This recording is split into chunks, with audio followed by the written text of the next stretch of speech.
last season, but almost 12 months on, Anthony Daly's side are still searching for the consistency required to make an impact in the championship. They're expected to beat Laois, but it wasn't the sort of game they'd take for granted. As expected, the Laois men made life very difficult for the Dubs in the opening exchanges. They looked lively in attack, and Zane Keenan was one of those who impressed. Willie Highland was equally impressive, both from set pieces and open play. He was at the heart of everything good about the Midlanders and notched 4 points in the opening 35 minutes. Laois looked the better team, but 8 bad wides meant their domination wasn't reflected on the scoreboard. It allowed Dublin back in the game. Alan McCrabb showed the Laois men how it should be done. 3 clinical first-half finishes, including this line ball.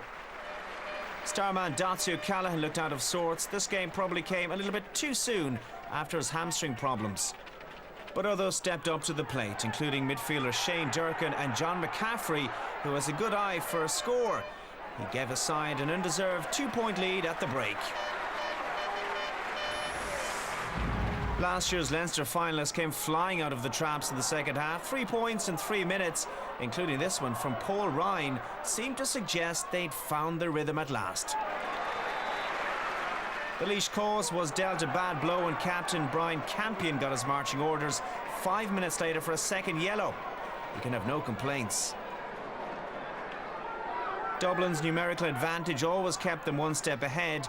Points from Liam Rush, John McCaffrey, Peter Kelly and Shane Durkin kept the scoreboard ticking over. Laois were looking tired and frustration was creeping in. Sub Colin Delaney got his marching orders for his second yellow. Dublin ran out 9-point winners, but don't let the score fool you. They've a lot of work to do ahead of a meeting with Kilkenny in 2 weeks' time. We hit 17 wides. We scored 16, hit 17 wides.